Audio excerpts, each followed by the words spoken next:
ang isa rin din po siguro nating hamon kay Senator Escudero ay maglabas po ng ebidensya. So ito po kasi mapapatunayan lamang po ito at lahat po ito ika nga po pwede nating sabihin na he said, she said, it's basically manner by which one claim to that of the other, lahat po ito ay mapapatunayan sa ebidensyang ipepresenta. At dito po masasubstantiate dun sa ebidensya kung meron man po si Senator Escudero beyond his privileged speech, maglabas po ng ebidensya upang mapatunayan. Ngayon, kung meron pong weight, kung meron hong value yung ebidensyang nalabas at ito naman po ay alinsunod sa paratang, ay dito po pwede pong idetermina ng atin pong Department of Justice, National Bureau of Investigation, na kung saan pwede po nilang i-evaluate kung meron man pong ebidensya at gawin ang kaukulang hakbang upang mampanagot po ang atin pong mga mambabatas na pinaparatangan at binibigyan ng aligasyon. Itong lahat na nangyayari ngayon, Prof, kabilang na po ito sa magiging plano nila sa politika o plano nilang, sa mga plano na this coming 2028 elections, itong lahat. Opo, pero alam mo, isang factor ho dito na gusto din nating manawagan, maging masusi at maging vigilant yung atin po mga kababayan. Tandaan po natin, minsan po kahit na po ganyan at nasaksihan ho ito natin sa iba't ibang mga tumakbo nito nakalipas na eleksyon, kahit na po may hindi magandang record, nagagawa pa rin din pong manalo.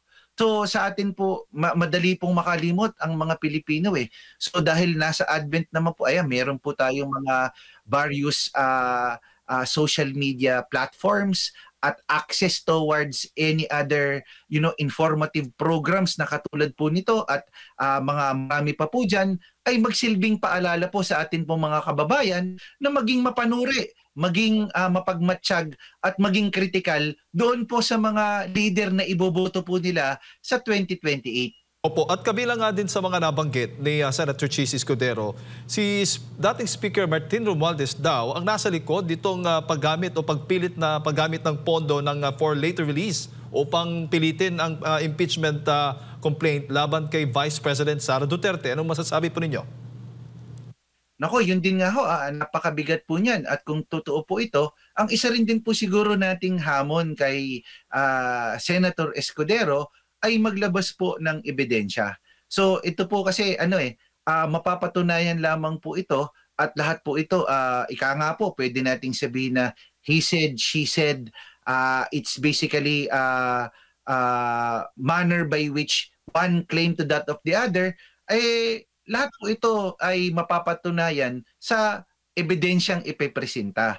At dito po masasubstantiate dun sa ebidensya kung meron man po si Senator Escudero beyond his privileged speech, maglabas po ng ebidensya upang mapatunayan. Ngayon, kung meron pong weight, kung meron hong value yung ebidensyang nalabas at ito naman po ay alinsunod sa paratang, ay dito po pwede pong idetermina ng atin pong Department of Justice, National Bureau of Investigation, na kung saan pwede po nilang i-evaluate kung meron man pong ebidensya at gawin ang kaukulang hakbang upang mampanagot po ang atin pong mga mambabatas na pinaparatangan at binibigyan ng aligasyon. Opo, bago ko lang ipasa kay Partner Admar, Prof, sa tingin nyo na may turning point na o pagbabago ng direksyon ng kwento ngayon? Kasi kung dati, si VP Sara Duterte yung talagang pinupuruhan.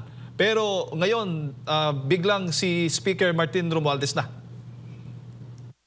Tingin ko po vindication ito sa part ni VP Sara. Tandaan po natin na si VP Sara ang unang-unang nagsalita patungkol dito sa mga aligasyon ng anomalyang budget na kung saan ang nasusunod di umano ay ang pinakamakapangyarihang komite na chairperson si former Representative Zaldigo, at of course with the approval or di umano ni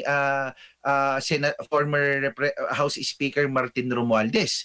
So kung makikita natin, vindication ito kasi hindi lang si VP Sara ang nagsalita, kung hindi napatunayan ito doon sa lumabas na mga manomalyang flood control projects at ang pagdawit basically po na may direct accountability si Representative Zaldico. So ito yung mga inaasahan natin na magandang na substantiate ng ebidensya at mga dokumentong nasa harapan natin ngayon kung yung sinasabi man ni Senator Escudero ay totoo in terms of claiming doon sa kanyang mga paratang. So ito po, malinaw na vindication ito sa part ni VP Sara. Dati po kasi talagang wala pong pumapansin, nagkaroon ng negatibong pagtingin kasi ang dating galit lamang siya dahil napupuruhan o nadidiinan ang pamilya Duterte. Pero ngayon, klarong-klaro na it's a sort of a vindication because it is now substantiated because of the anomalous flood control programs na meron tayo at kitang-kita doon sa paggalaw ng National Expenditure Program through the GAA na malaki ang kinalaman ng accountability ng former chairperson ng Appropriations Committee. Opo, Prof, si Admar po ito, magandang umaga po. Advantage po ba o disadvantage yung pagbibitiw bilang kongresista ni Congressman Elizalde po? Ako tingin ko magmamatter lang kung ano man yung actions niya kung mapabalik siya dito. Yun ang pinakasukatan diyan. Kasi una sa lahat, ang pagbibitiw niya, mawawalan na ng saklaw sa kanya ang Kongreso dahil technically hindi na siya miyembro. Pero marami naman instrumentalities or approach para mapabalik siya dito sa ating bansa. Una, kung talagang meron na upon evaluation na mabigat talaga ang kasong kanyang kinaharap at meron talagang masasubstantiate ng ebidensya, sampahan na siya ng kaso at kansilahin na po ang kanyang pasaporte. Maaari na rin din po makipag-ugnayan sa Interpol para mabantayan po ang kanyang galaw. Ito po ay naisagawa during the time nung kaso po ni former Representative Arnulfo Teves. So, alam nyo, marami pong pamamaraan.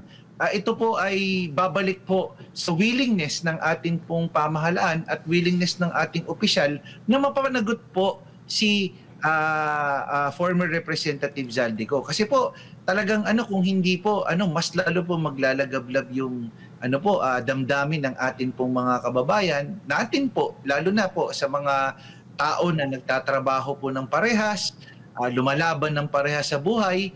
Kailangan pong mapanagutin at masagot niya yung mga akusasyon na ipinaparatang po sa kanya. Opo, samantala dito naman po sa continuing na pagdinig ng Senado kasi parang this week wala yatang schedule. Nung matanong sa mga panayam itong si Senador Lacson, nag-aantay pa if ever meron bang bago, kung ano pa ang mga dapat pag-usapan nga. Sa tingin niyo po, marami pang mga katanungan ang pending, kaya kailangan talaga magtuloy-tuloy ito at wag itigil ang investigasyon po, Prof? Tingin ko po, wag pong itigil.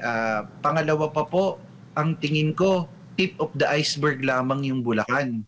Kasi kung titignan natin, yung Bulacan, first engineering district lamang Ang tanong dyan, paano yung ibang nasa LGU na meron parehong kalakaran na ginawa na doon naman inilagak yung pondo.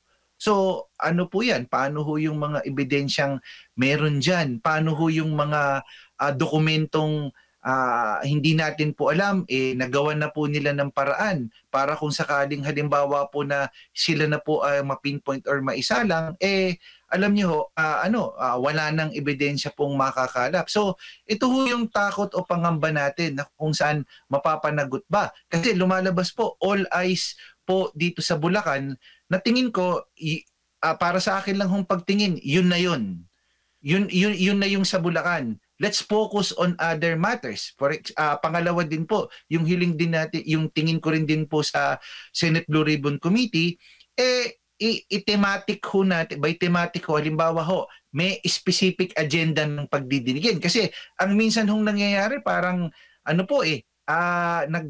parang sabog-sabog ho yung proseso po ng pagdinig. So dapat po maganda kung halimbawa po, ito po, tapos na tayo dun sa Bulacan, ano pa ba yung pwedeng testimonya?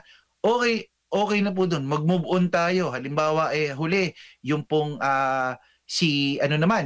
yung witness na ipinresenta ni Senator Marcoleta. So pwedeng questionin ang kanyang kredibilidad, totoo ba yung kanyang sinasabi, and so on and basically and so forth. So marami pa pong matutuklasan, marami pa pong pwedeng mapag-usapan. Pero ang higit po sa lahat, nag-aantay na po Sir Edmar ang taong bayan. Na sino ba ang mga opisyalis na dapat pong panagutin. And I'm sure marami pong sa revelation na to, ang pinakamaganda ho magkaroon ho talaga ng pananagutan at the same time ano ho yung legislative reform na po pwede ho nilang gawin dahil in aid of legislation po ito.